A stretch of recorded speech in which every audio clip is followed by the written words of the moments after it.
Bienvenue à tous et merci de rester avec nous sur CAM News 24. Le point sur l'actualité. En ouverture de cette édition, une inondation. La ville de Limbé est dans les eaux. La cité balnéaire du sud-ouest Cameroun a été engloutie par les furies d'une forte pluie qui s'est abattue sur la ville dans la nuit du 8 jusqu'à celle du 9 juin. Plusieurs quartiers ont été inondés et selon les sources concordantes, un cas de décès serait intervenu. Une autre source relève qu'un enfant serait perdu au quartier Motoro et 3 autres repêchés de noyade au quartier d'Okiat. Et puis, apprend-on, l'inondation proviendrait du manque de canalisation. D'une inondation à un incendie déclaré au marché Congo de Douala ce 9 juin 2013.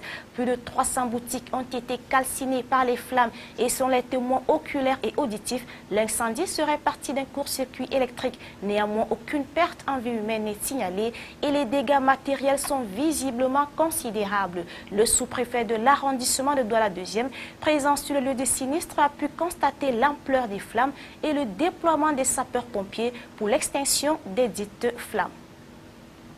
Dans le Nord, le programme intégré d'appui aux acteurs du secteur informel, le PIACI, poursuit sa politique d'appui financier aux jeunes et autres associations pour lutter contre le chômage en milieu rural et urbain.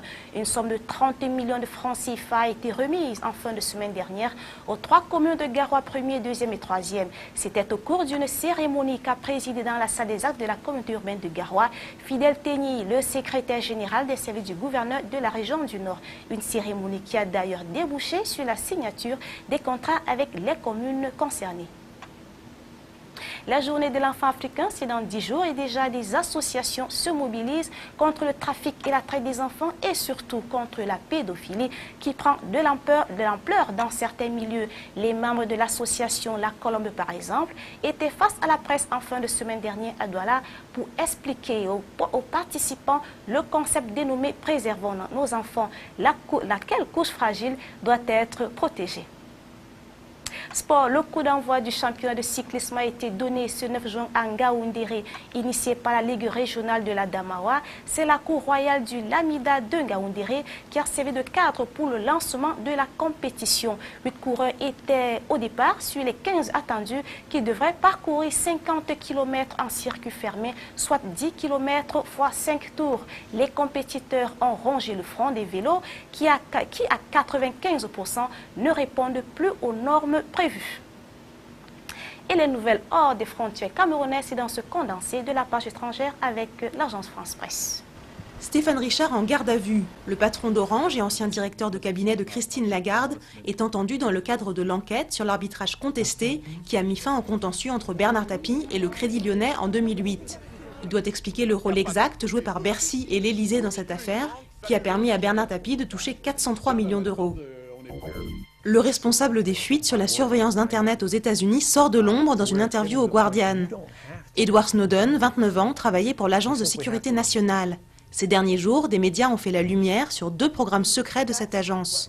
La récolte des données d'appels téléphoniques aux États-Unis et l'interception des communications d'internautes étrangers sur des réseaux sociaux. Réfugié à Hong Kong, Edward Snowden dit envisager de demander l'asile à l'Islande. Les talibans n'ont pas dit leur dernier mot. Ils ont attaqué l'aéroport de Kaboul lundi matin. L'attaque s'est terminée par la mort des 7 assaillants. Bien implantés dans les provinces autour de Kaboul, les talibans montrent régulièrement par des attaques qu'ils peuvent frapper n'importe où. 2 sièges en moins pour le PS à l'Assemblée nationale, à l'issue de 2 législatives partielles des Français de l'étranger. Dans la circonscription englobant les États-Unis et le Canada, le très sarkozyste Frédéric Lefebvre a été élu.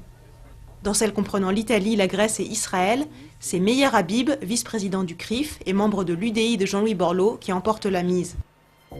Une défaite à plate couture. Dimanche soir, le Brésil a infligé une belle correction à l'équipe de France, battue 3-0. Le Brésil n'avait pourtant remporté qu'une rencontre sur ses 8 dernières sorties. Didier Deschamps va encore devoir revoir sa copie avant les échéances capitales de l'automne prochain sur la route de la Coupe du Monde 2014. Et cette session d'information s'achève. Merci à tous de votre attention. Restez sur CAM News 24 et consultez toujours le site camnews24.net.